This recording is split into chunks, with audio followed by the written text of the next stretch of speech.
Okay, so this is going to be a review of the MAC quad. It's the Cutie quad from the Quite Cute collection, as you can see. And this quad includes Moshi Moshi, Goody Goody Gumdrop, Boy Crazy, and Azuki Bean. So I want to say first of all that all of these shades are very shimmery. The colors look very matte when they first come. You can see I've barely used this one. This is Boy Crazy. And you can see all the shimmer that's obviously there. There are obvious flecks of glitter. But because of the way it appears sort of baked, as you can see, when it has those ridges like that, it sort of gives that appearance of being baked and pretty, kind of like a shimmer matte, which means it's going to go on pretty pigmented, but it's going to have that intense amount of shimmer. And that's kind of the first impression that I got from these, is that they were probably going to go on pretty smoothly and pretty matte, but they were going to have the longevity of a baked eyeshadow, which means they're pretty much going to stay put and they're going to offer some shimmer. So I especially expected that because of the high amounts of glitter flecks that you can see in these. Now, like I said, I've barely touched this one down here. This is a soft lavender, Boy Crazy, and you can see that obviously the amount of shimmer decreases as you get inside deeper into the pan, but it is very, very shimmery, and this is actually my favorite color. And you can see that the flecks of glitter are very visible, and there's intense color payoff. So I'm going to move up here with Moshi Moshi and Goody Goody Gumdrop, and you can see Goody Goody Gumdrop has almost lost all of its appearance as a shimmer as you get deeper into the pan, but I swatched that on my finger, and you do get more of a frosty finish as you go deeper inside of the pan. So as you can see, this is kind of like a deep pastel collection. The main pastels being these three right here, and then you have kind of a deeper crescent and accent, not axe, color right here with the Azuki Bean, which I will, let's see, I will swatch on my finger. Now when I first applied Azuki Bean, I noticed that it wasn't quite as pigmented as I thought it would be. You do need to do some layering in order to get lots of pigmentation from Azuki Bean, but it is that frosty finish. So overall I'm impressed. And then I haven't swatched yet Moshi Moshi. I love that name, I keep saying it. So one thing I will note is that you can see that there is some sort of fallout inside of the quad case because they are very powdery.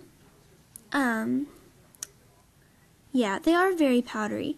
And I would say this one right here, Moshi Moshi, is probably the most powdery. You can see that? This one is also pretty powdery. But then these two down here, for some reason, maybe the formula is different. This one is the least powdery. It's more baked, but you get that problem with really getting enough color. What I do sometimes, why these probably look so ridgy, is I take the tip of my fingernail and kind of scrape it so that it comes almost kind of like a loose powder on the top, and then I get that part. So you get more pigment there. And I mean, that's really just something to do if you have a really good primer. You can just kind of, for a quick fix, turn it into a loose powder on top. I'm sure everyone's done that with their fingernail or brush before. So I did swatch these all on my arm. I kind of ran out of arm room. And so that is your Azuki bean color, and I wanted to show the difference between whether or not you layered it. And so it kind of looks like a really awesome bruise on my arm. I say that because it's so shimmery. But you can see the difference between if you just put one light layer and then you kind of applied it heavier. And then this is Moshi Moshi, and then one layer of Moshi Moshi. So they do really need to be layered. And all of these swatches are going to be applied atop of my Sephora base. And this base is very, very sticky.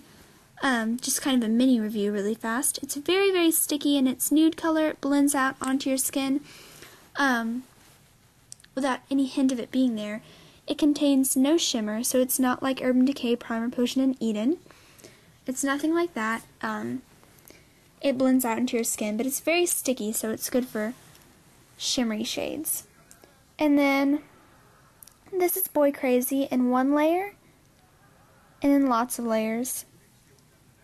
So, oh, and I'm sorry, this is Goody Goody Gumdrop in one layer and in multiple layers.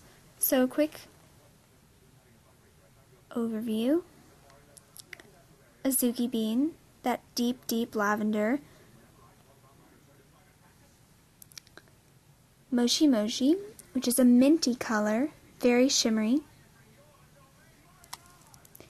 Goody Goody Gumdrop, sorry about the focusing problems there. That's like a rosy pink, which I think personally, if you wanted to venture in to sparkly blushers, that'd be really fun. Of course, you can see kind of the uneven sparkles that are going on there, so I would suggest a really good face primer or probably a liquid foundation to keep that glitter in place. And then finally, Boy Crazy, with lots and lots of glitter shimmer.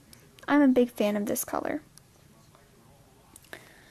So, I will say that these colors are probably pretty sheer for anyone who's expecting a purely matte collection of colors in this quad. They are pretty sheer for that. But overall, I'm impressed by the specks of glitter and sparkle. I think that they add something really unique to these colors, and I think it's really pretty and noticeable. Especially, obviously, like I said, with Boy Crazy, just having that sort of experience of a shimmery, glittery shadow that actually does have some payoff is remarkable, I think. And I really do not regret buying this palette. It was actually a gift, so I didn't actually buy it. Scratch that. And I'm very happy I received it. I'm very thankful. So overall, that's kind of my review on the Cutie palette. I really don't know if this is a limited edition. I don't delve that far into MAC's little cosmetic world. All I know is that if you're still able to purchase it on the website, I would definitely recommend it. If you want some muted pastels, or maybe just this really nice deep purple color paired with, Boy Crazy, it's very shimmery and very beautiful. So I would definitely recommend these two just on their own. I think those would make a great duo. And then, of course, these are some nice pastels for your lid, or maybe for a monotone pastel look. So in conclusion, that is the MAC Cutie palette from the Quite Cute collection. So I hope you all have a very nice day, and I will see you later.